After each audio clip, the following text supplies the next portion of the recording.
할렐루야, 할렐루야.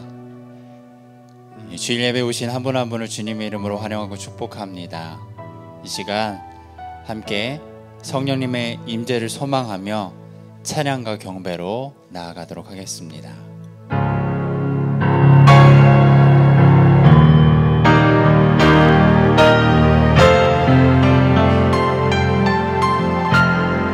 주께서 높은 보좌에 앉으셨는데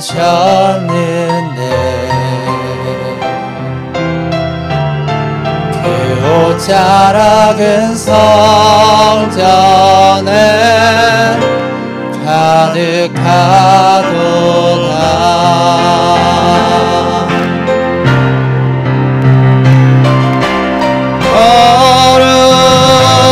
거룩하다 만군의 여호와, 그 영광이 온 땅에 충만하시도다. 주님의 성령 내게 임하여 하늘의 영광 나타내게 하소서. 주님의 성령 내게 임하여 하늘의 영광 나타내게 하소서. 주님의 성령 내게 임하여 하늘의 영광 나타내게 하소서. 주님의 성령 내게 임하여 하늘의 영광 나타내게 하소서. 온 땅이여 여호와께 노래하며 그의 구원을 날마다 선포할지어다. 그의 영광을 모든 민족 중에, 그의 기이한 행적을 만민 중에 선포할지어다. 아멘. 하나님의 은혜 없이는 예배할 수 없는 우리들입니다. 온전히 예수 그리스도만을 높이며 찬양하는 예배 시간이 되게 하여 주시옵소서. 오늘의 삶도 기쁨으로 나의 왕 되신 주님을 경배하는 주님의 자녀 되게 하여 주시옵소서. 이 모든 기도 우리 주 예수 그리스도의 이름으로 간절히 기도드렸습니다. 아멘. 우리 주님께 감사와 영광의 박수 올려드리겠습니다. 이제 힘차게 주님을 찬양하며 나아가겠습니다.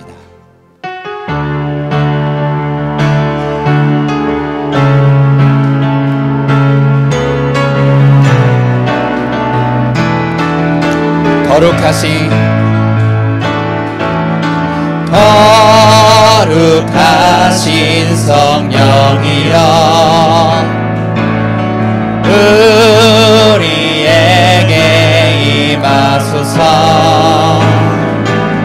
성령의 불러오셔서 세상 헛된 마음 태우소서. 손들고 주를 바랄 때 성령이여, 성령이여, 성령이여 임하. 거룩하신 성령이여, 거룩하신 성령이여, 우리에게 임하소서. 성령의 불러오셔서 세상 헛된 마음 태우소서. 손들고 주를 바랄 때 성령이여, 성령이여, 성령이여 한 번 더 고백합니다. 거룩하신 성령이여 거룩하신 성령이여 우리에게 임하소서 성령의 불러오셔서 세상 헛될 마음 태우소서 손 들고 주를 바랄 때 성령이여 성령이여 성령이여 성령이여 성령이여 성령이여 성령이여 성령이 산 위에서 계곡까지 산 위에서 계곡까지 우리 찬양 울리네 하늘에서 열방까지 우리 노래 가득하네 사리에서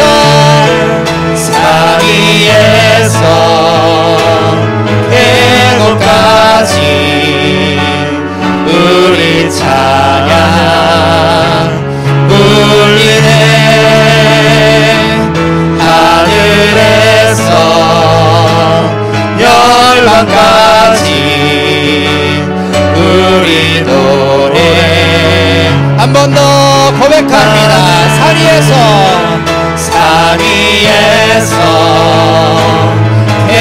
계곡까지 우리 찬양 울리네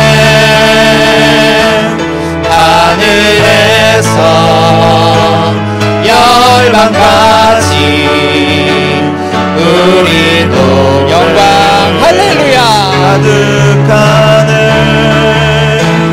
영광 할렐루야 예수의 그 피가 내게 승리 주네 구원이 되시네 영광 영광 영광 할렐루야 예수의 이름이 능력되네 소망이 영광 할렐루야 영광 할렐루야 예수의 그 피가 내게 승리 주네 구원이 되시네 영광 영광 영광 할렐루야 예수의 이름이 능력되네 소망 능력되네 소망 되시네 능력되네 능력되네 소망 되시네 능력되네 소망이 되시네 능력과 소망 되신 주님께 모든 경배의 박수 올려드립니다. 아멘. 이제 계속해서 찬양으로 영광 올려드리겠습니다.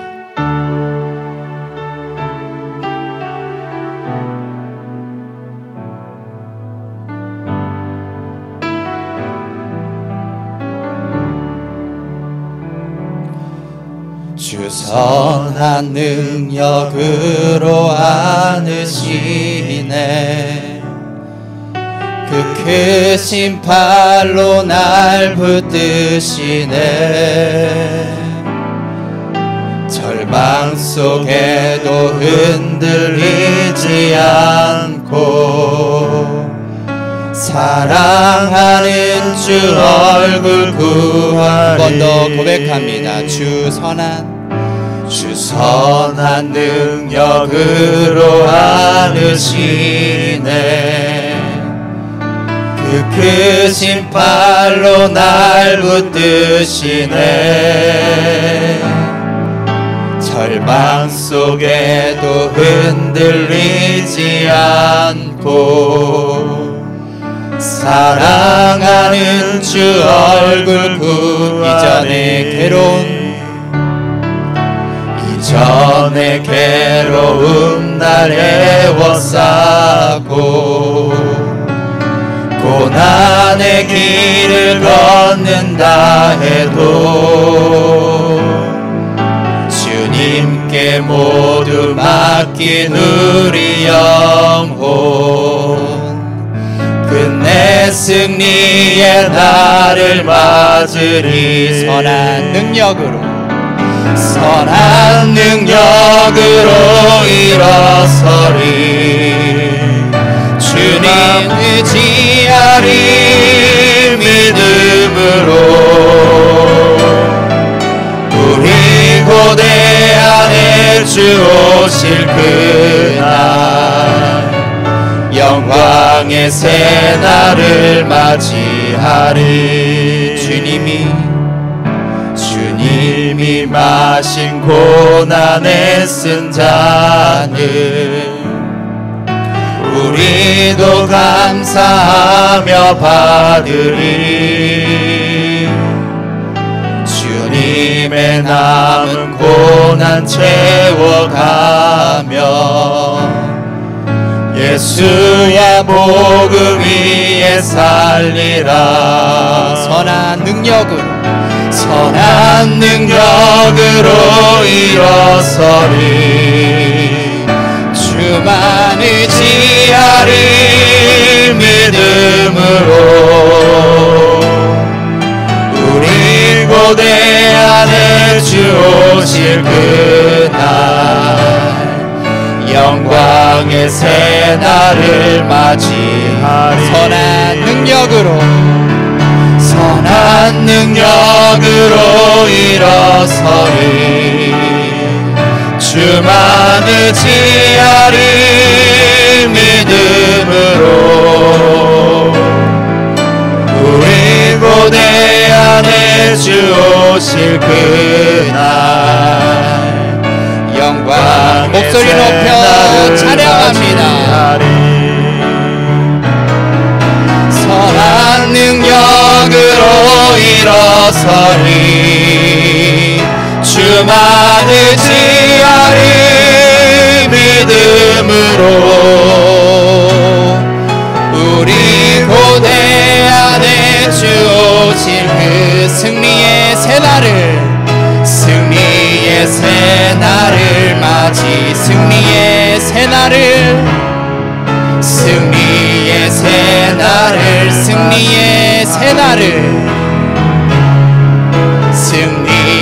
새날을 맞이하리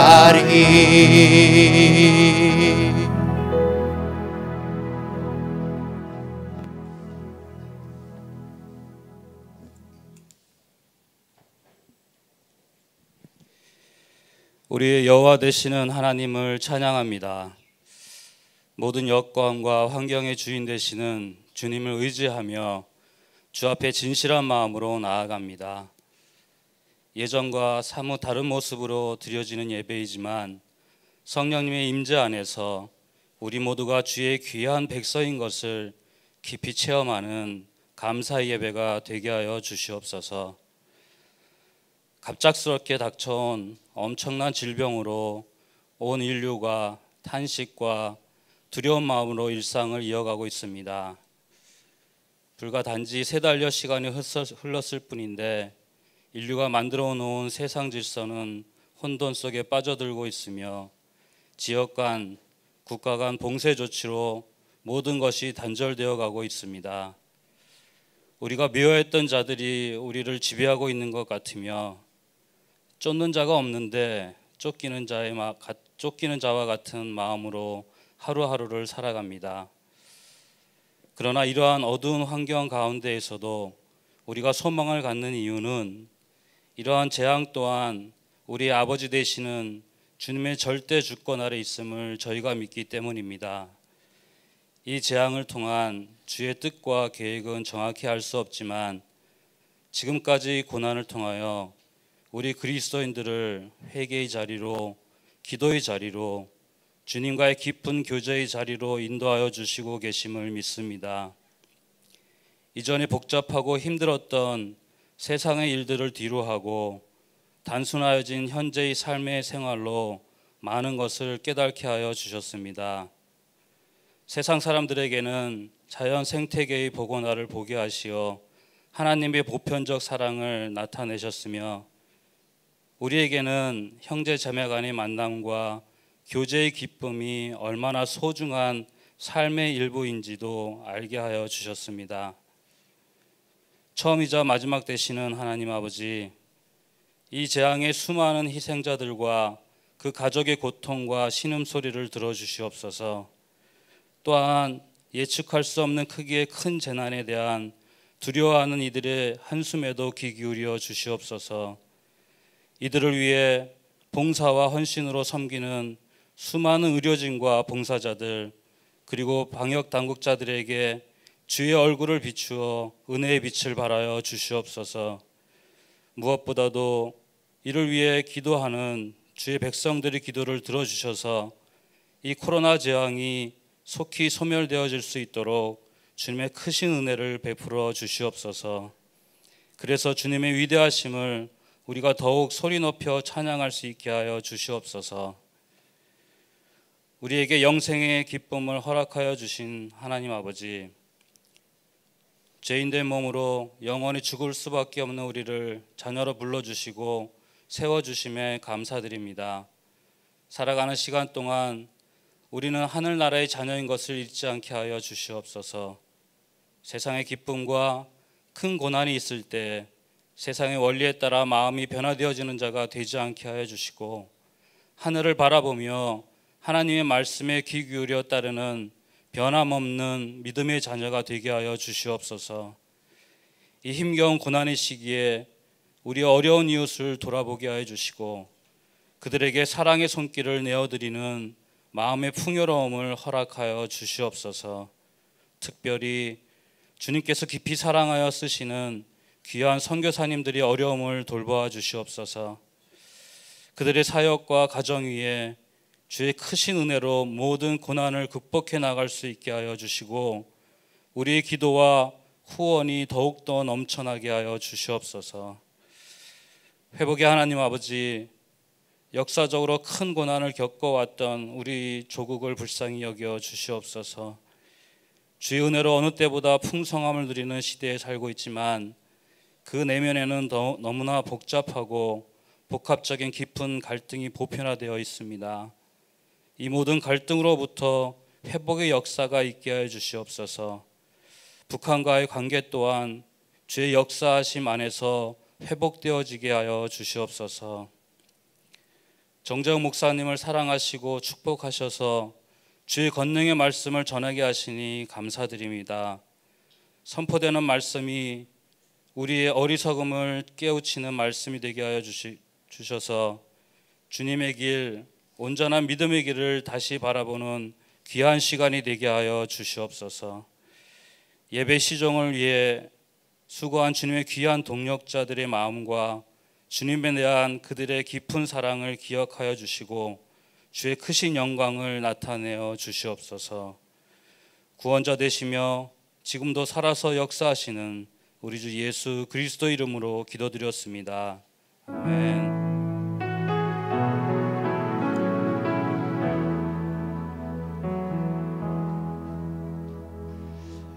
할렐루야. 주일 예배에 나오신 여러분 한 분 한 분을 환영하고 축복합니다. 이 시간 주님을 예배하는 것을 통해 주님의 은혜의 보좌 가운데로 더 깊이 나아가게 되기를 간절히 축원합니다. 우리 옆에 있는 분과 이렇게 인사하기를 원합니다. 온 마음 다해 하나님만 사랑하십시오. 온 마음 다해 하나님만 사랑하십시오. 그 사랑을 가지고 서로 축복하며 함께 찬양하겠습니다. 은혜의 주님이 당신을 축복하고 사랑의 주님이 함께 하시네. 은혜의 주님이 당신을 하신을 축복하고 사랑해 주님이 함께 하신 우리의 두 손을 가슴에 모으고 은혜의 주님이 내 삶을 축복하고 사랑해 주님이 함께 하시네 은혜의 주님이 내 삶을 축복하고 사랑해 주님이 함께 하시네. 우리에게 은혜와 사랑을 주시는 주님께 감사와 영광의 박수 올려드립니다. 아멘. 아멘. 예배를 통해 더욱더 서로 축복하고 사랑하게 되기를 간절히 축원합니다. 몇 가지 교회 소식 전해드리겠습니다. 다음 주일인 5월 10일부터는 함께 모여서 예배드릴 예정입니다. 그러나 정부의 지침에 따라서 모든 것이 결정되기 때문에 자세한 내용은 카카오 채널을 통해서 다시 한번 공지해 드리도록 하겠습니다. 오늘 영상 예배로 드리기 때문에 어린이 주일임에도 불구하고 어린이 주일 행사는 5월 10일로 연기돼서 진행됩니다. 우리 아이들이 함께 모여서 드리는 다시 오랜만에 드린 예배를 통해서 어린이 주일로 축복하는 시간들이 되기를 원합니다. 5월 생명의 삶 교회 카페에서 판매하고 있습니다. 5월 한 달이 하나님의 말씀을 묵상하는 더 풍성한 주님의 달이 되기를 간절히 원합니다.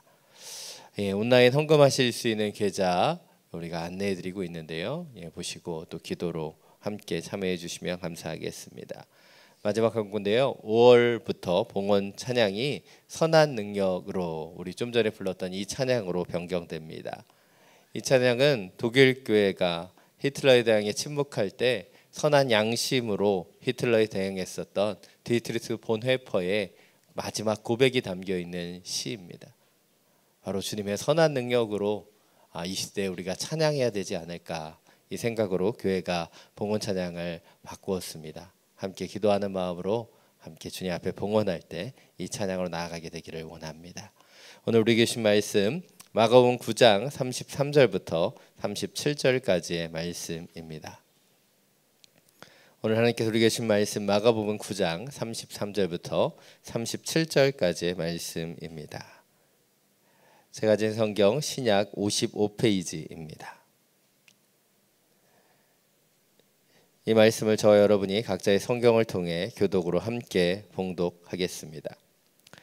그들이 가버나움으로 갔습니다. 집 안에 계실 때 예수께서 제자들에게 물으셨습니다.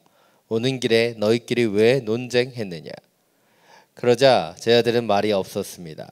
그들은 길에서 누가 가장 큰 사람이냐 하는 문제로 다투었기 때문입니다. 예수께서 자리에 앉으시면서 12제자를 불러놓고 말씀하셨습니다. 누구든지 첫째가 되려면 모든 사람의 꼴찌가 되어야 하고 모든 사람을 섬기는 종이 되어야 한다. 예수께서 한 어린아이를 데려와 그들 가운데 세우셨습니다. 그리고 아이를 팔로 껴안고 제자들에게 말씀하셨습니다. 37절 말씀 함께 읽겠습니다. 누구든지 내 이름으로 이런 어린아이 하나를 영접하는 사람은 나를 영접하는 것이고 누구든지 나를 영접하는 사람은 나를 영접하는 것이 아니라 나를 보내신 분을 영접하는 것이다. 아멘. 오늘 말씀을 듣기 전에 우리의 손을 가슴에 얹고 믿음으로 선포하길 원합니다. 말씀이 나를 변화시킵니다. 아멘. 이 믿음의 고백과 같이 하나님 신의 말씀이 우리의 삶을 변화시키는 능력의 말씀이 되기를 간절히 축원합니다. 한 초등학교 국어 시험에 이런 문제가 나왔다고 합니다. 틀린 낱말을 고쳐 쓰라. 맞춤법 문제이죠. 우리 PPT 화면 보여주시면 이런 문제가 나온 거예요. 음식이 참 맛있겠다. 혼자 먹어야지. 그리고 대부분의 아이들은 이 맞춤법 문제를 제대로 풀어서 맛있겠다라고 하는 이 부분을 맛있겠다라고 바르게 고쳐 썼습니다. 그런데 한 명의 학생이 이렇게 적지 않고 이 구절 가운데 혼자라고 하는 구절을 가치로 바꾸어 적었다는 것이죠. 비록 이 학생의 답은 오답이 되어 버렸지만 아이들의 순수한 마음을 볼 수 있는 것입니다. 혼자 먹는 것이 잘못됐다고 생각한 것이죠. 그래서 함께 같이 먹어야 된다라고 하는 그 마음을 가졌다는 거예요. 사실 이 어린아이와 같은 어린아이다움이라는 제목으로 설교하면서 과연 저에게 어린아이 같은 마음이 있는가 돌아보는 시간을 가졌습니다. 과연 난 얼마나 순수한 마음으로 주님을 사랑하고 주님만을 바라보며 나아가고 있는가. 마태복음 18장 3절을 보면 예수님께서 말씀하십니다. 내가 진실로 너에게 말한다. 너희가 변화되 어린아이들처럼 되지 않으면 결코 하늘나라에 들어갈 수 없을 것이다. 분명히 말씀하고 계세요. 어린아이와 같지 아니하면. 과연 우리 가운데 그런 어린아이와 같은 마음이 있는가? 오늘 예수님께서 이렇게 말씀하신 이유는 우리가 어린아이와 같은 미성숙함, 미숙함으로 설하는 것이 아니죠. 바로 그들이 갖고 있는 순수함, 믿음의 순수성에 대해서 말씀하고 계시는 것입니다. 과연 우리는 얼마나 순수하게 주를 믿고 주를 바라보고 있는가? 사랑하는 여러분, 한 컵의 물에 한 방울의 청산가리만 들어가도요, 그것은 더 이상 물이 아니죠. 그것은 독극물이 되어버립니다. 동일합니다. 우리의 믿음 가운데 아주 작은 의심만 섞여도요, 우리는 그것을 믿음이라고 말할 수 없어요. 그것은 의심이 되어버리는 것이죠.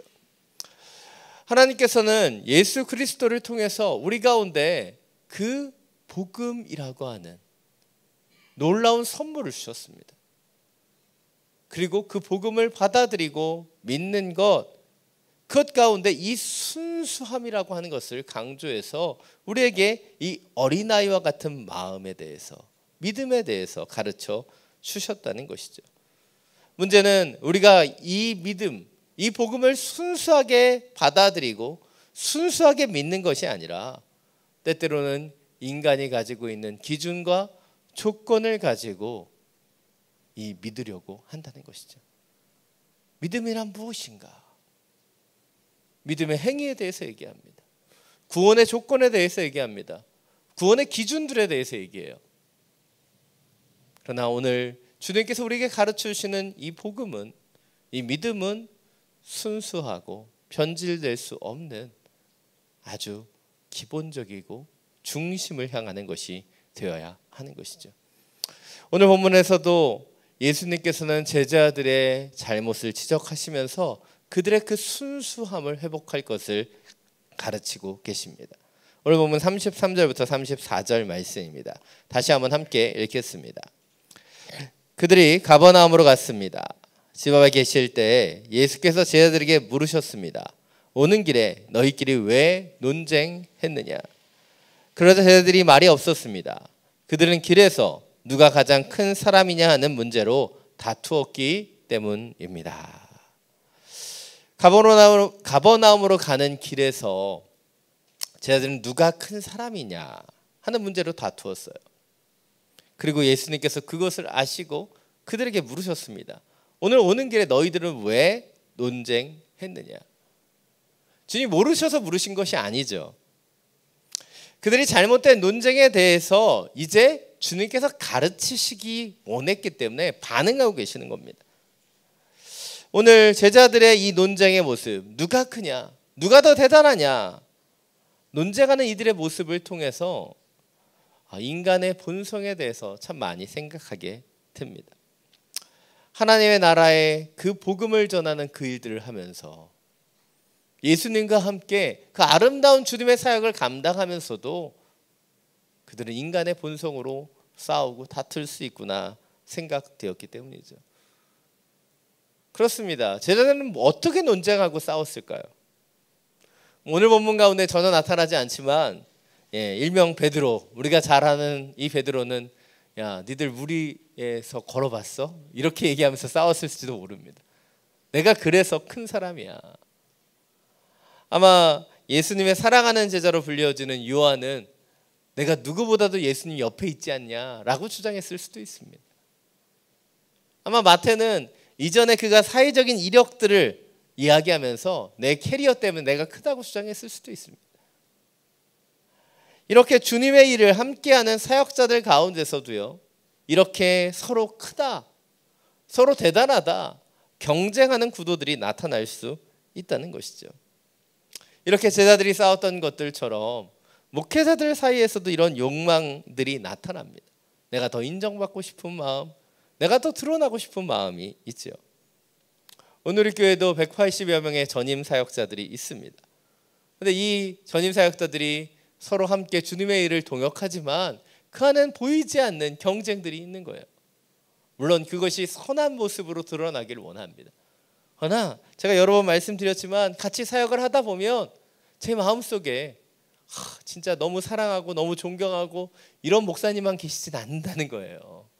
힘들고 어렵고 그런데 그런 분이 뭔지 인정받는 것 같으면 제 마음속 한 구석이 불편해지는 것을 경험했던 적도 있습니다.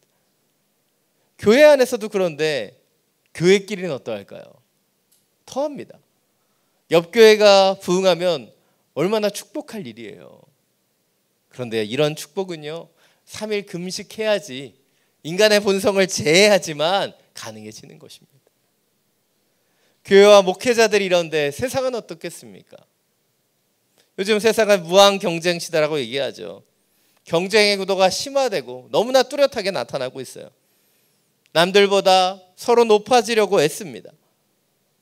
어린이들은 아이들의 동심을 짓밟으며 경쟁에서 이겨야 된다, 남을 밟고 일어나야 된다라는 가르침들을 쏟아놓죠. 그리고 이런 심화된 경쟁 속에서 이 사회는 과로 사회가 되고 피로 사회 되어버리는 것이죠. 믿음의 사람들의 삶 속에서도 그렇다면 이런 경쟁이 전혀 없는 걸까요? 아닙니다. 우리는 선한 능력으로 주님 앞에 겸손히 서야 된다는 것을 알고 있어요. 그러나 세상 속에 살아가다 보면 처음에는 좋은 동기로 시작했지만 그 일들이 진행되는 과정 속에서 우리 가운데 경쟁이 들어오고 우리가 높아지고 인정받으려고 하는 그런 모습들이 나타날 수 있다는 것이죠. 이러한 것이 보여주고 있는 것이 무엇입니까? 인간의 본성이죠. 인간 가운데 스스로 자기를 높이고자 하는 교만한 본성이 있다는 것을 우리는 알고 있다는 것입니다. 그렇다면 우리는 어떻게 해야 될까요? 이런 본성으로 살아가는 것을 뒤로 하고 어린아이와 같은 이 믿음을 회복해야 되는 거예요. 요즘 꼰대들이 사용하는 유행어가 있죠. 라떼는 그랬다. 자, 여러분, 교회에서 라떼는 커피를 주문할 때만 사용하는 단어가 되기를 간절히 원합니다. 우리는 자꾸 나를 드러내고 싶은 마음이 있어요. 그래서 이 라떼는이라는 말이 나온 거예요. 오늘 제자들도 경쟁했기 때문에, 그들도 누가 크냐 논쟁했기 때문에 누구나에게 일어날 수 있는 일이 바로 자기를 높이고자 하는 마음이죠. 그래서 우리는 주님의 가르침을 들어야 되고 주님의 말씀대로 어린아이의 심령을 회복해야 되는 것이에요. 오늘 보면 35절 말씀입니다. 다시 한번 함께 읽겠습니다. 예수께서 자리에 앉으시면서 12제자를 불러놓고 말씀하셨습니다. 누구든지 첫째가 되려면 모든 사람의 꼴찌가 되어야 하고 모든 사람을 섬기는 종이 되어야 한다. 오늘 예수님은요, 서로 큰 자가 되길 다투는 제자들에게 말씀하십니다. 첫째가 되고 싶다면, 너희들이 진정으로 첫째가 되길 원한다면 모든 사람의 꼴찌가 돼야 되고 모든 사람을 섬기는 종이 돼야 한다. 우리 기독교를 역설의 종교라고 얘기합니다. 그것은 예수님의 가르침 가운데 우리가 이해할 수 없는 우리의 본성을 역설적으로 보여주는 가르침들이 많기 때문이에요.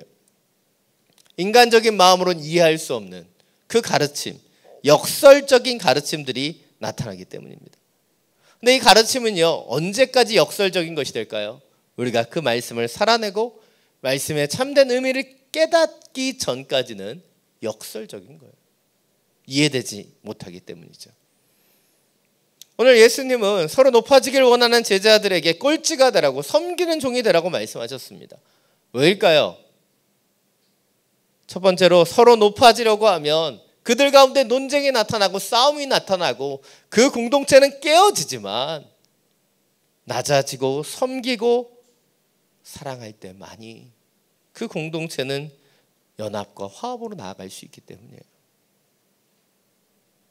사람들이 서로 크다라고 얘기하면 그 공동체는 존재할 수 없습니다. 싸움과 다툼으로 붕괴되어 버리기 때문이죠. 그러나 하나님께서는 초대교회를 예수님을 통해 그 사랑으로 연합과 화합이 나타나는 공동체가 되게 하셨습니다. 그런데 그 초대교회가 그런 모습을 이룰 수 있었던 이유가 무엇입니까? 바로 예수님께 배웠던 제자들이 있었기 때문이에요. 제자들이 겸손히 바로 그 영혼들을 섬길 수 있는 자였기 때문입니다. 그렇다면 겸손이란 어떤 의미를 갖고 있을까요? 국어사전은 겸손을 이렇게 정의합니다. 남을 존중하고 자기를 내세우지 않는 태도. 그렇습니다. 겸손이란 어떤 것이에요? 자기를 다른 사람보다 크게 생각하고 교만하게 다루는 것이 아닌 다른 사람을 자신보다 낮게 여기고 그 사람을 섬길 때만 나타나는 성품이 겸손이라는 거예요. 빌립보서 2장 3절은 이 부분을 정확하고 분명하게 언급하고 있습니다. 자막을 통해서 함께 읽겠습니다. 무엇을 하든지 이기심이나 허영으로 하지 말고 서로 겸손한 마음으로 다른 사람들을 자기보다 낮게 여기십시오. 왜 세상은 다투고 경쟁하는데 교회 가운데는 화합과 연합이 나타나는가? 바로 이 겸손이 그 이유가 되는 것이죠. 자기보다 다른 사람들을 낮게 여길 수 있을 때 하나님의 공동체는 세워지시는 거고 하나님의 사랑이 그 가운데 깃들게 되는 거예요. 주님 우리에게 이 겸손이라고 하는 그 성품을 배우기를 원하십니다. 두 번째로 예수님께서 그들에게 꼴찌가 되어라, 섬기는 종이 되라고 말씀하신 이유는 무엇입니까? 그때 진정한 복음의 능력이 나타나기 때문이에요. 존 오트보그 목사님의 내가 구원받는지 어떻게 알 수 있는가라는 책을 보면 이런 구절이 나타납니다. 복음의 이야기는 단순히 옛날 옛적에 슈퍼 영웅이 율법과 죄, 죽음이라는 우주의 악당들을 물리쳐 우리에게서 모든 책임의 집을 벗겨준다는 이야기가 아니다. 복음의 이야기는 우리가 참여해야 할 새로운 삶의 양식에 관한 이야기다. 복음의 이야기란 우리가 새롭게 참여해야 된 삶의 양식이라는 거예요. 그러면서 이 구절 다음에 이 책은 희생의 법칙에 대해서 설명합니다. 희생의 법칙은 무엇입니까? 어머니가 아이가 태어날 수 있도록 자신의 몸과 자신의 시간, 이것을 희생할 때 그 생명이 나타나는 것이라는 것이죠. 씨앗이 더 풍성한 열매를 맺기 위해 자신을 희생할 때만이 열매 맺게 된다는 거예요. 오직 선한 마음으로 자기를 희생할 때 바로 주의 선한 능력이 나타나는 것, 그것이 희생의 법칙이라는 거예요. 바울은 우리에게 말했습니다. 내가 그리스도와 함께 십자가에 못 박혔나니. 이 구절이 의미하는 것은 무엇입니까? 그리스도와 함께 십자가에 못 박힌 우리가 무엇을 희생해야 될지를 결정하는 사람이라는 거예요. 예수의 복음을 따라 우리가 그리스도의 십자가에 못 박혔기 때문에 이제 희생을 할지 말지 고민하는 것이 아니라 이제 무엇을 희생할지를 바라볼 수 있는 사람이 되어야 된다는 것이죠. 엄마의 희생이 아이를 태어나게 하는 것처럼, 아이를 자라나게 하는 것처럼, 하나님의 일이 땅에 떨어져야지만 많은 열매를 맺을 수 있는 것처럼 오직 섬김과 희생을 통해서만 하나님의 나라가 나타난다는 것이죠. 그런데 요즘 현대인들은 어떠합니까? 어떤 희생도 없는 성장을 원하는 거예요. 그러나 그것은 불가능합니다. 70년대, 80년대 한국 교회가 대부흥기를 이끌었습니다. 어떻게 그런 일이 있을 수 있었을까요? 바로 믿음으로 헌신하는 희생들이 있었기 때문이죠. 그런데 요즘 한국 교회는 점점점 그런 헌신들이 사라집니다. 왜일까요? 요즘 젊은 세대들이 이기적이고 희생하지 못하기 때문입니까? 아니에요. 이것은 세대의 문제가 아닙니다. 이것은 복음의 능력의 문제예요. 복음을 가진 자들이 복음의 능력으로 하나님의 말씀과 같이 바로 희생의 법칙으로 자신을 내어드리는 인생을 살지 못하기 때문이죠. 복음이 귀하기 때문에 복음 때문에 생명을 걸고 선교지로 나아가는 주의 그 영혼들이 사라지고 있는 거예요. 왜입니까? 복음의 능력이 사라지고 있기 때문이죠. 누군가에게 이런 희생과 섬김에 대해서 얘기하면 요즘 세상 사람들이 이렇게 얘기합니다. 너와 나 바뀐다고 세상이 변화되지 않는다. 과연 그럴까요? 그렇습니까? 며칠 전에 아이들과 함께 산책을 하다가 저희 막내가 킥보드를 타다 자꾸 넘어지는 거예요. 봤더니 이제 어릴 때는 괜찮았는데 이 베트남에서 굉장히 싼 제품을 구입했더니 이 킥보드가 너무 가볍고 무게중심이 잘 맞지 않아서 이 아이가 커가면서 자꾸 문제가 생기는 것이었어요. 그래서 둘째가 오랫동안 사용했었던 좀 더 내구성이 좋은 제품을 이제 베트남에서도 살 수 있을 것 같아서 저희 막내에게 새로운 킥보드를 사주겠다라고 말했어요. 그랬더니 옆에 있던 언니가 2살 더 많은 언니가 자기도 킥보드 오래 썼으니까 새 것으로 사달라고 조르는 것이었어요.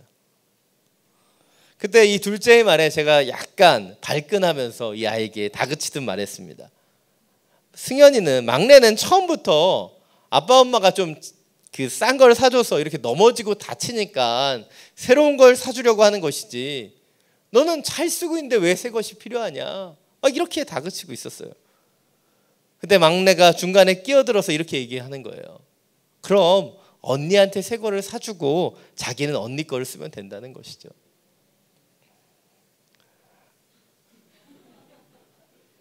아빠인 제 마음이 어땠을 것 같으세요?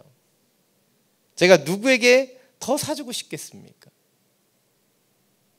아빠인 제 마음도 그런데 아버지 하나님의 마음은 어떠할까요? 양보하고 헌신하는 그 아이에게 더 좋은 것을 주고 싶은 것이 이 아빠의 마음인데 아버지 하나님께서는 어떠하시겠느냐는 거예요. 우리는 섬김과 희생이 이 세상의 방법이 아니라고 생각합니다. 섬기가 희생이 바보스러운 것이라고 얘기해요. 그러나 복음으로 살아가는 것은요 바보가 되는 것이에요. 세상의 법칙을 깨는 것이죠. 하나님의 법칙대로 살아낼 수 있는 것입니다. 오직 주님의 복음에 자신을 섬길 수 있는 그 희생이 나타나는 것, 그것이 진정한 복음이라는 것이죠. 여기서 한 가지를 더 짚고 넘어가기를 원합니다. 그렇다면 왜 저희 막내가 자신은 새 것을 가지지 않고 언니에게 새 것을 사주라고 양보할 수 있었을까요? 저희 막내가 아직 순수하기 때문일까요? 어리숙하기 때문일까요? 저희 막내를 모르셔서 하는 얘기예요. 저희 막내는 저희 집에 가장 똑순입니다. 이 아이는요 눈치도 빠르고 열심도 특심한 아이예요. 근데 이 막내가 언니에게 이것을 양보할 수 있는 이유는요 언니를 사랑하기 때문입니다. 언니가 늘 자신을 챙겨주고 돌봐주는 그 언니, 언니의 수많은 배려를 받았기 때문에, 사랑을 받았기 때문에 이 동생으로서 이제 언니를 배려하고 사랑하고 양보하고 싶은 거예요. 이것이 오늘 여러분과 함께 주목하길 원하는 부분입니다. 어린아이다움이란 사랑받았기에 순수하게 사랑할 수 있는 것이에요. 어린아이다움이란 내가 먼저 그 사랑을 받았기 때문에 이제 그 사랑을 표현할 수 있는 것이라는 것이죠. 오늘 예수님께서는 제자들에게 낮아지라고 말씀하십니다. 그런데 그렇게 말씀하신 이유가 무엇이에요? 주님께서 낮은 자리로 임하셨기 때문이고 낮아지셔서 그 제자들을 사랑해 주셨기 때문이죠. 그리고 그 사랑을 충분히 받은 제자들에게 이제 사랑으로 낮아지고 섬기는 것에 대해서 말씀하고 계시는 것입니다. 그런데 이 세상의 어른들의 모습은 어떠합니까? 많은 것을 받아도요 만족하지 못해요. 더 채우려고 하고 더 많이 움켜쥐려고 합니다. 자기만 받으려고 하지 자기가 받은 것을 누구에게 나누어 주려고 하지 않는 거예요. 그런데 아이들은 어떠합니까? 순수하게 그 받은 그 사랑을 이제 나눠주고 싶어하는 것이 아이들의 순수함이라는 것이죠. 사랑하는 여러분, 우리가 어떻게 인간의 본성을 뒤로 하고 낮아질 수 있을까요? 그것은 우리가 주님의 사랑을 먼저 받았기 때문이에요. 그 사랑이 우리 안에 있기 때문에 우리는 그 사랑으로 낮아질 수 있는 것이죠. 그리고 우리가 어린아이와 같은 이 순수한 믿음으로 낮아지고 헌신할 때 주님께서는 낮은 자의 하나님으로 우리 가운데 찾아오시고 함께 하시는 것입니다. 누가복음 14장 10절부터 11절 이렇게 말합니다. 자막을 통해서 함께 읽겠습니다. 그러므로 초대받으면 끝자리로 가서 앉아라. 그러면 주인이 와서 친구여 이리 올라와 더 나은 자리에 앉으시오 할 것이다. 그렇게 되면 다른 모든 손님들 앞에서 내가 높아질 것이다. 자기를 높이는 사람은 낮아지고 자기를 낮추는 사람은 높아질 것이다. 자기를 높이는 사람은 낮아지고 자기를 낮추는 사람은 높아질 것이다. 오늘 주님께서 우리에게 가르쳐 주시는 바로 복음의 본질입니다. 사랑 여러분, 낮아짐 없이는 높아질 수 없어요. 우리가 스스로 높아지려고 하면 주님께서 낮추시지만 우리가 겸손히 낮아지면 주님께서는 높여 주시는 거예요. 주님의 사랑을 먼저 받은 자로 이 어린아이와 같은 순수함으로 그 사랑에 반응하며 그 사랑에 합당하게 낮은 자를 섬기고 사랑하는 하나님의 사람들이 되시기를 간절히 축원합니다. 오늘 본문 36절부터 37절 말씀입니다. 마지막으로 함께 읽겠습니다. 예수께서 한 어린아이를 데려와 그들 가운데 세우셨습니다. 그리고 아이를 팔로 껴안고 제자들에게 말씀하셨습니다. 누구든지 내 이름으로 이런 어린아이 하나를 영접하는 사람은 나를 영접하는 것이고 누군지 나를 영접하는 사람은 나를 영접하는 것이 아니라 나를 보내신 분을 영접하는 것이다. 오늘 본문에서 예수님께서는 어린아이와 같은 믿음에 대해서 말씀하십니다. 그런데 이 말씀을 하시기 전에 어린아이 한 명을 데려와 세우시죠. 그리고 그 아이를 사랑스럽게 안으면서 제자들에게 말씀하고 계세요. 주님의 가르침을 보면요, 바로 이렇게 보여주고 또한 증거하는 모습으로 가르치셨다는 것이죠. 제자들과 들을 걸어가실 때 저 들풀을 가르치시면서 가르치셨죠. 하나님께서 저 들풀도 먹이시거늘 너희가 왜 걱정하고 염려하느냐. 주님은 꼭 주변에 있는 것들을 보여주셨고 실질적으로 그 주님의 삶을 통해서 증거하셨어요. 오늘 이 아이를 세우시고 안으시죠. 근데 이 주님께서 이 아이를 안으실 때 이 아이가 당황스러웠을까요? 주님의 그 안으심이 싫어서 버티고 막 이랬을까요? 저는 그랬다고 생각되지 않습니다. 주님께서 이 아이를 그냥 제자들을 가르치시기 위해서 아무 아이나 길거리에서 데려오신 것이 아니기 때문이에요. 늘 어린아이를 사랑하셨고 그들을 존중하셨고 그들을 품으셨던 예수님의 모습 가운데 그 비밀이 나타나죠.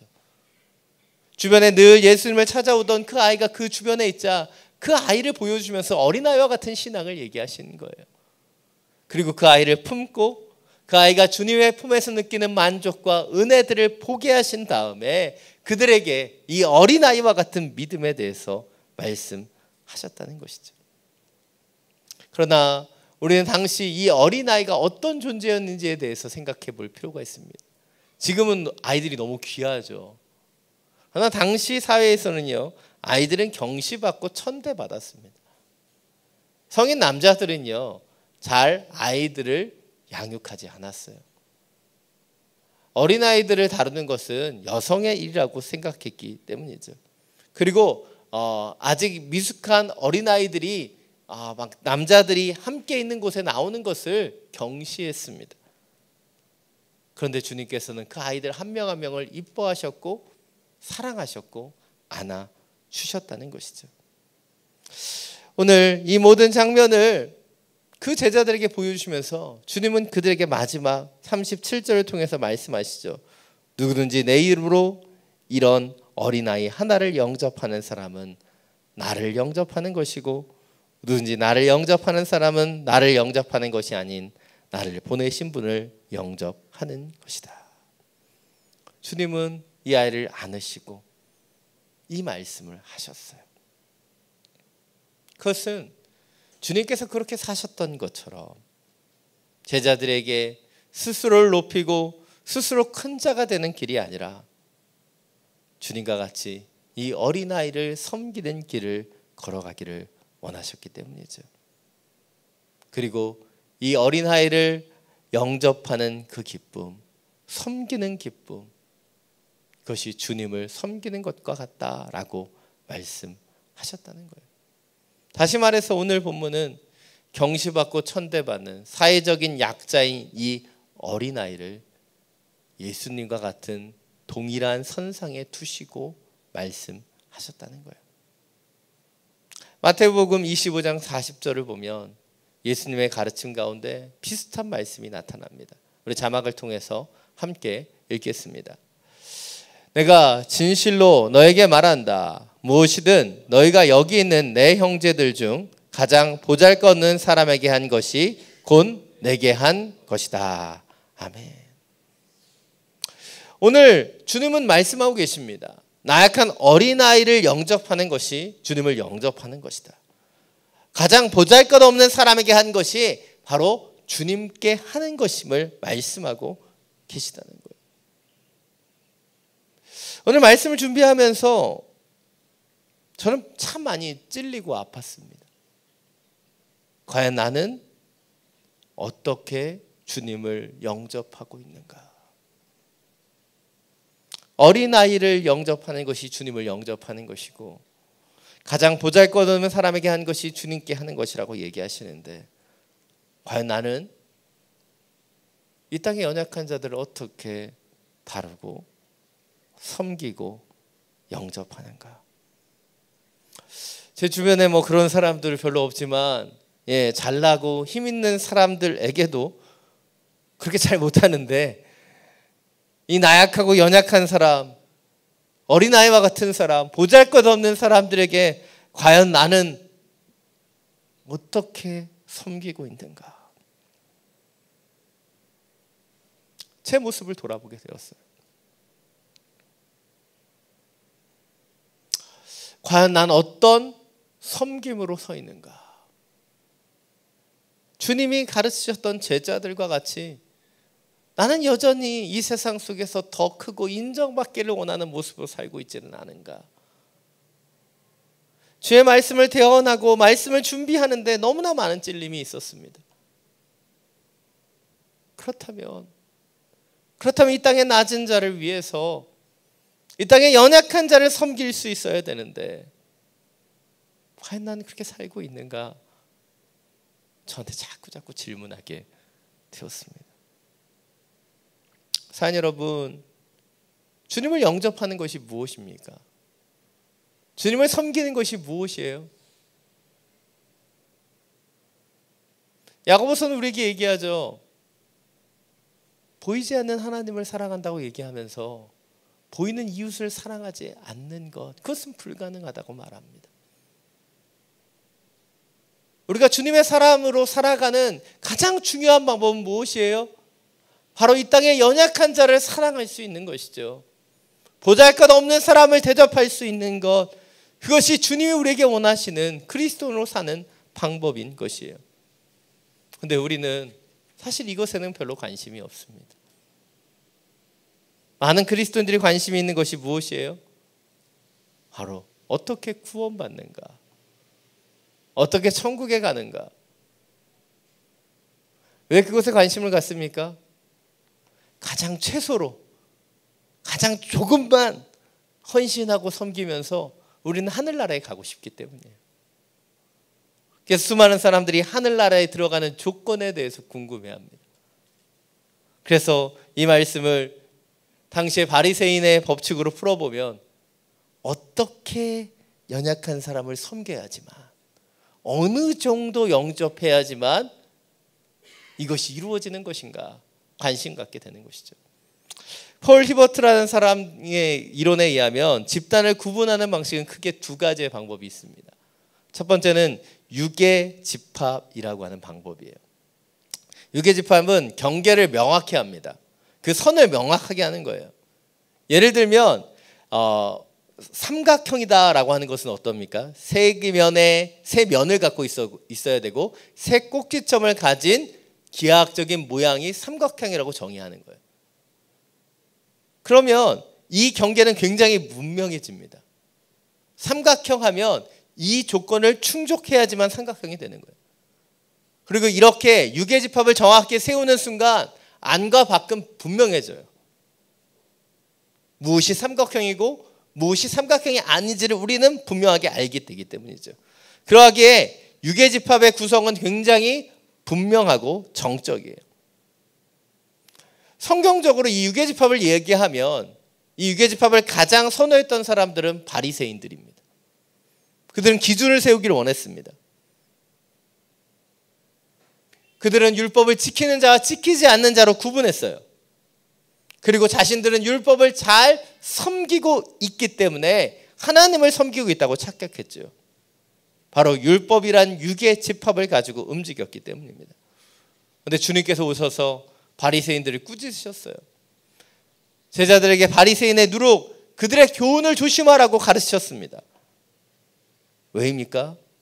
그들이 율법이라는 기준을 따라서 영접했기 때문이에요. 섬기지 않으면서, 낮아지지 않으면서 수많은 조건을 열거하고 이 영접의 조건들을 그들은 이루어가기를 원했기 때문이에요. 실제적으로 그들의 삶을 보면 그들은 섬기지도 낮아지지도 않았습니다.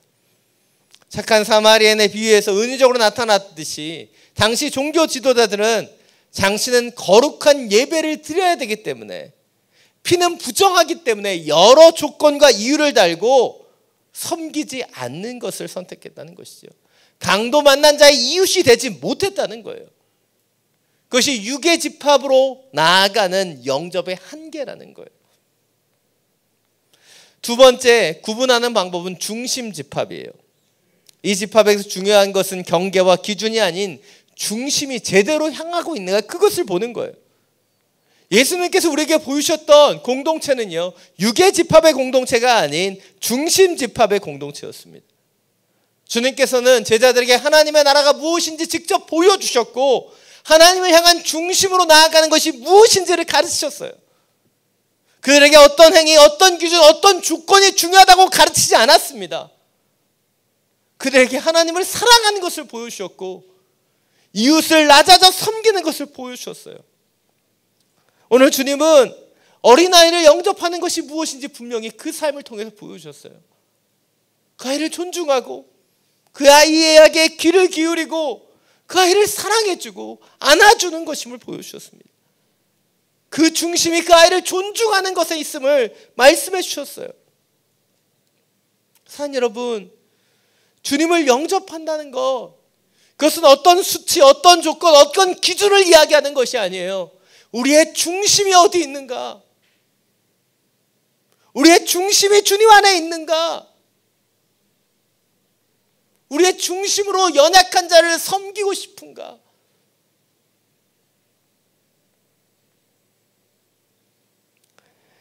이 땅을 살아가는 그리스도인들은 선하게 살아야 되는 것을 모르지 않습니다. 그런데 그 선한 기준이 무엇인가를 알고 싶어하는 듯합니다. 주일날 예배를 드리면 선한 것일까요? 우리가 구제 헌금을 열심히 하면 선한 것일까요? 우리가 봉사를 하고 어떤 연약한 자들에게 헌신하면 그것이 영접하는 것일까요? 주는 우리에게 말씀하고 계십니다. 중심이 어떠한지를 보아야 한다는 거예요. 이것이 오늘 두 번째 포인트입니다. 어린아이 다움이란 어떤 조건과 기준을 바라보는 것이 아닌 중심을 향하여 나아갈 수 있는 것이죠. 어른들의 특징은 어떠합니까? 구분짓는 거예요. 맞고 틀리고 옳고 그르고 따지고 나는 것이 어른들의 특징이죠. 그런데 어린아이들은요, 중심을 봅니다. 어린아이들은요, 아빠가 부자인지 가난한지 아빠가 선한지 나쁜 사람인지 중요하지 않아요. 그들에게 아빠는 아빠이기 때문에 그들은 아빠를 사랑합니다. 아이들은 중심을 보기 때문이에요. 오늘 예수님의 가르침은 어떤 기준과 조건이 아닙니다. 중심이었어요. 진정으로 하나님의 나라의 제자로 살길 원하는가? 제자들의 그 중심, 그들이 주님의 가르침대로 예수님을 향하여 나아가고 있는가? 그 중심만을 보셨다는 거예요. 예수님은 제자들에게 한 번도 죽어서 천국을 가는 최소한의 조건에 대해서 얘기하신 적이 없습니다. 누가 하나님 나라 안에 있고 누가 밖에 있는지 그 경계에 대해서도 말씀하시지 않았어요. 주님은 늘 중심에 대해서 가르치셨어요. 제자들의 중심이 예수님을 향하고 있는가? 예수님과 같이 연약한 자를 사랑하고 섬길 수 있는 그 중심이 준비되고 있는가? 그것만을 보셨다는 거예요. 호주에는 가축을 목장 안에 붙잡아 두는 두 가지의 전통적인 방법이 있다고 합니다. 첫 번째 방법은 울타리를 두르는 것이죠. 이 방법은 바리새인의 방법입니다. 울타리를 세워서 세상과 교회를 나누는 방법이기 때문에. 두 번째 방법은 되게 인상적입니다. 그것은 바로 목장 가운데에 우물을 파는 거예요.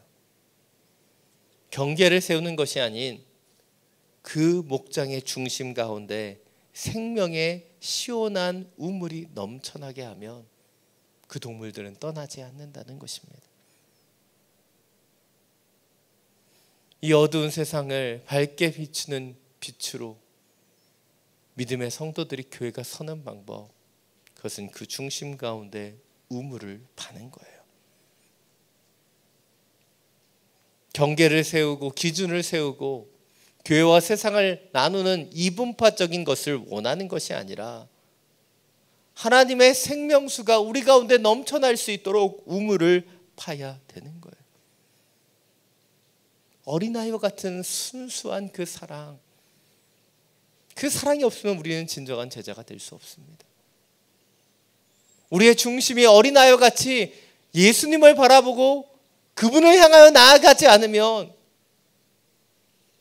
우리는 주님의 제자가 될 수 없어요.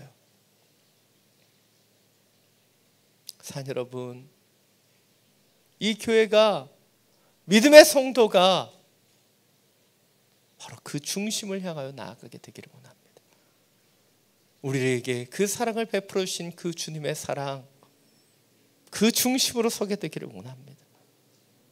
먼저 사랑을 주신 그분의 사랑을 받았기에 이 땅의 천한 자들, 가난한 자들, 부족하고 연약한 자들, 보잘것 없는 자들을 사랑할 수 있는 그런 어린아이와 같은 순수한 믿음이 있기를 원합니다.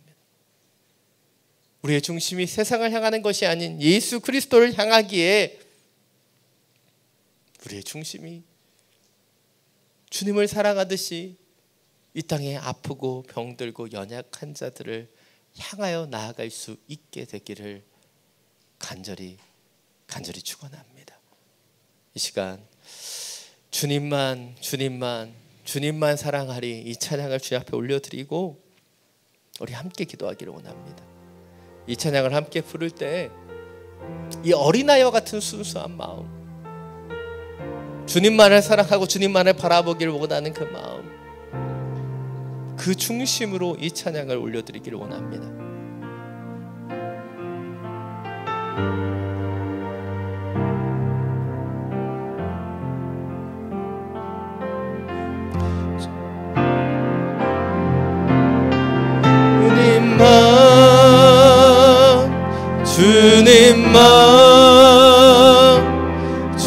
주님만 사랑하리.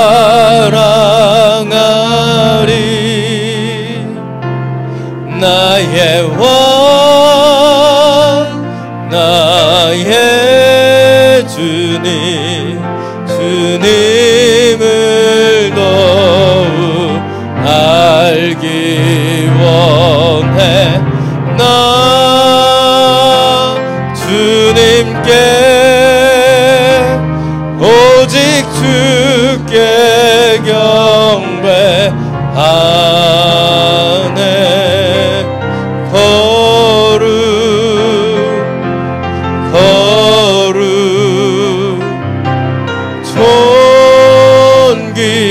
존귀하신 주 사랑합니다.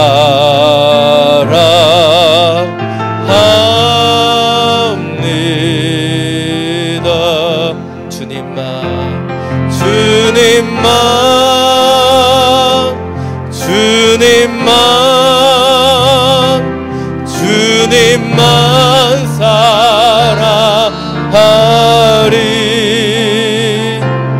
나의 왕 나의 주님을 더욱 알기 원해. 나 주님께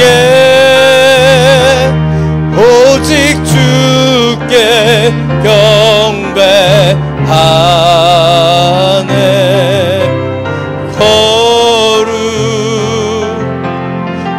거룩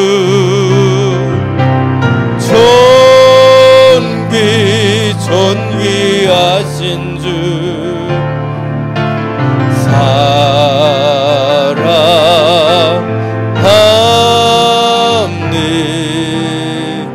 우리 한 번 더 고백합니다. 주님만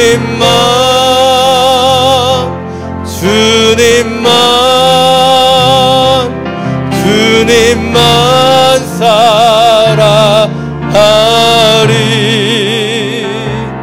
나의 왕 나의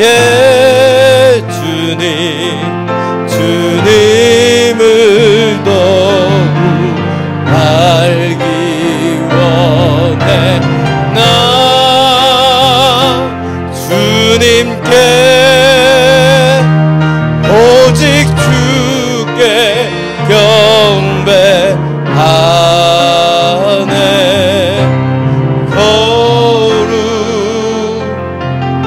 거룩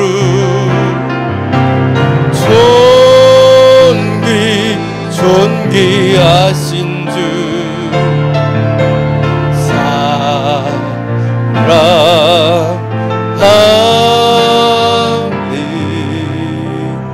사랑합니다.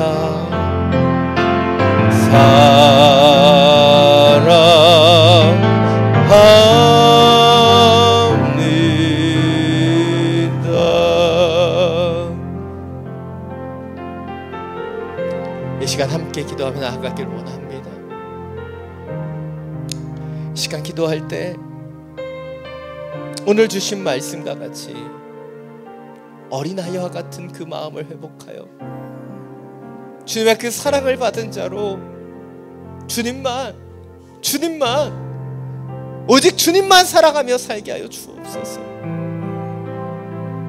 주님을 사랑하기에 이웃을 나보다 낮게 여기고 겸손히 섬길 수 있는 그런 하나님의 사람들이 되기를 원합니다. 주님의 그 놀라운 사랑에 의지해서 우리의 중심이 오직 예수 그리스도를 향하기를 원하고, 주님 우리에게 명령하신 희생의 자리로, 섬김의 자리로 주여 나아갈 수 있게 하여 주시옵소서. 이 시간 주님의 이름을 한번 부르고 함께 기도하며 나아갑니다. 주여!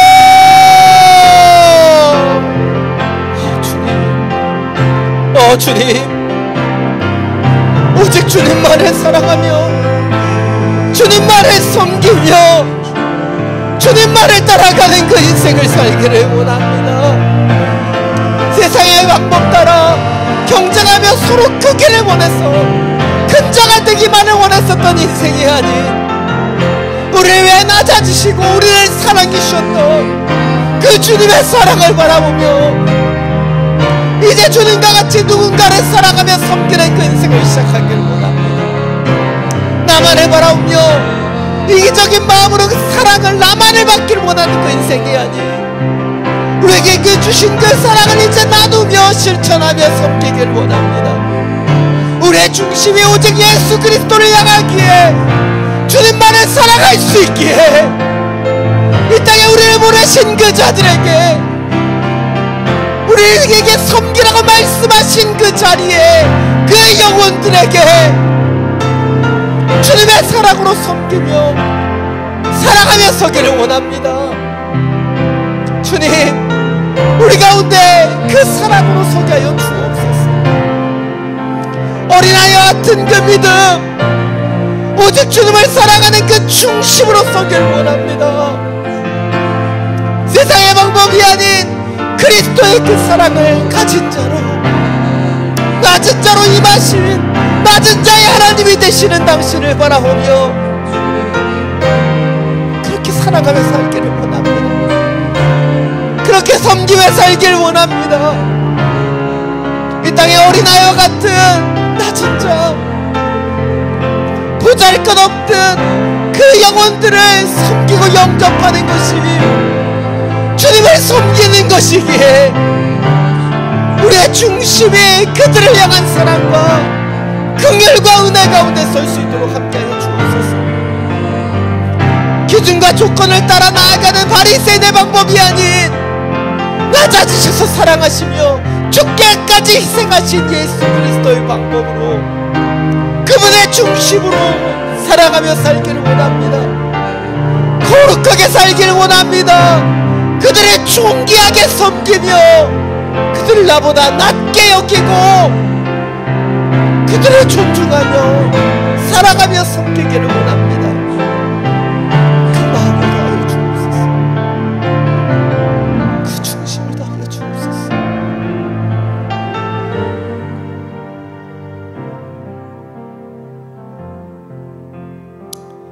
사랑이 많으신 주님,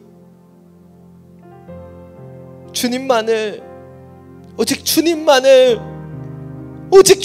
사랑하기를 원합니다.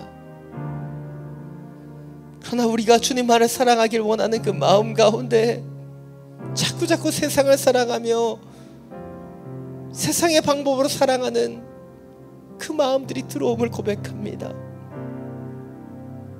헌신과 희생이 아닌, 섬김과 낮아짐이 아닌 교만과 경쟁과 다툼과 허용이 들어와 있음을 고백합니다.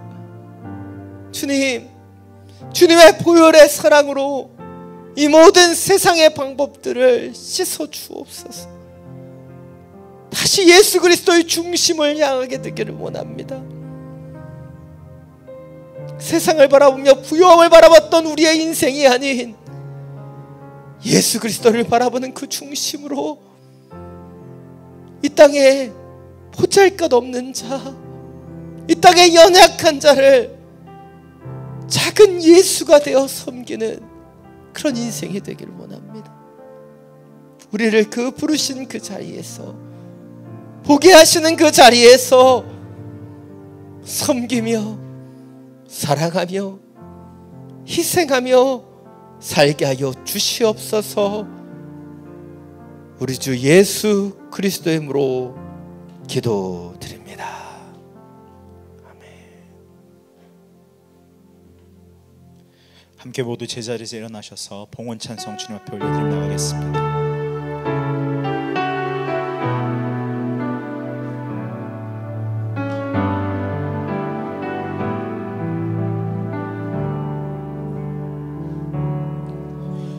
선한 능력으로 안으시네, 크신 팔로 날 붙드시네. 절망 속에도 흔들리지 않고 사랑하는 주 얼굴 이전에 괴로운 날 애워싸고, 전에 괴로운 날 애워싸고 고난의 길을 걷는다 해도 주님께 모두 맡긴 우리 영혼, 끝내 승리의 날을 맞으리. 선한 능력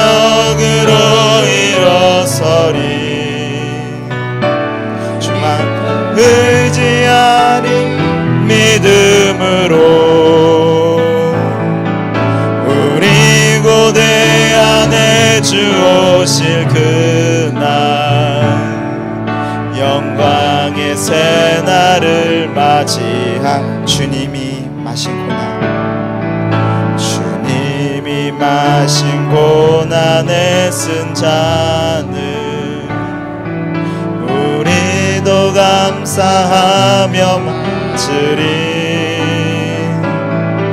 주님의 남은 고난 채워가며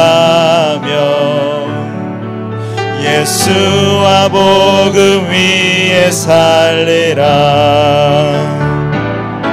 선한 능력으로 일어서 주만 의지하리, 주만 의지하리. 믿음으로 우리 고대 안에 주 오실 그날 영광의 새날을 우리 두 손을 높이 들며 고백합니다. 선한 능력으로, 선한 능력으로 일어서리. 주만 의지하리. 믿음으로 우리 고대 안에 주 오실 그날 영광의 새날을 맞이 영광의 새날을 영광의 새날을 맞이하리. 사랑이 많으신 하나님, 오늘 선포된 이 복음의 말씀이 우리의 삶의 새로운 양식이 되기를 원합니다. 하나님, 우리의 삶에 울타리를 치고 갔던, 다른 사람과 나를 나누며 살아갔던 바리새인적인 삶을 내려놓고 다시 한번 이 시간 어린아이다운 믿음을 회복하는 시간이 되게 하여 주시옵소서. 주님이 우리를 사랑하셨기에 어린아이와 같이 그 사랑을 받아들이고 우리도 다른 사람을 사랑할 수 있는 삶이 되게 하여 주시옵소서. 나약한 사람, 연약한 사람을 돌아볼 수 있는, 오늘 나에게 찾아오시는 그 예수님을 영접하고 맞이할 수 있는 믿음의 삶을 살아갈 수 있도록 주여 우리에게 어린아이와 같은 믿음을 허락하여 주시옵소서. 하나님, 우리가 중심을 향하여 살아가기를 원합니다. 어떠한 조건을 내세우는 것이 아니라, 자격을 내세우는 것이 아니라 우리 안에 계시는 예수 그리스도를 더 깊이 묵상하며 그 중심을 향하여 나아갈 수 있는 신앙인이 되게 하여 주시고 믿음의 용사들이 되게 하여 주시옵소서. 그래서 하나님, 더욱더 주님을 사랑한 것처럼, 주님이 우리를 사랑하여 주셨던 것처럼 우리도 사랑하며 살아갈 수 있는 오늘 하루 한 주의 삶이 될 수 있도록 은혜를 더하여 주시옵소서. 하나님, 오늘 또 그 은혜와 그 사랑이 너무나 감사하여 주님 앞에 귀한 예물을 분별하여 드렸습니다. 이 사랑이 주님의 사랑이 흘러가는 곳에 귀하게 쓰임받을 수 있도록 역사하여 주시옵소서. 주님의 나라와 교회가 세워지는 곳에 아름답게 쓰임받을 수 있도록 축복하여 주시옵소서. 헌금을 드린 손길들마다 어려운 상황 속에서도, 힘든 환경 속에서도 보호하시고 인도하시는 하나님의 은혜의 손길을 경험하며 하나님이 주시는 복을 누릴 수 있는 손길들 되게 하여 주시옵소서. 이제는 우리 주 예수 그리스도의 크신 은혜와 하나님 아버지의 놀라우신 사랑하심과 성령님의 충만 교통하신 은혜가 이제는 어린아이와 같은 믿음을 가지고 주님이 날 사랑하셨듯이 나도 주님을 사랑하며 내 주변의 사람들을 사랑하기로 결단하는, 자격을 논하고 조건을 논하는 것이 아니라 우리 중심에 계시는 예수 그리스도를 바라보며 그분을 향하기로 결단하는 우리 사랑하는 성도님들 머리 위에 지금도 어린아이와 같은 믿음을 가지고 땅끝까지 주님의 사랑을 전하시는 우리 사랑하는 선교사님과 그 가정과 그 사역 위에, 모든 믿음의 청년들과 믿음의 차세대들 위에, 코로나로 고통받고 있는 전 세계 위에 지금부터 영원토록 함께 하시기를 간절히 축원하옵나이다.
영광의 박수 올려드리겠습니다.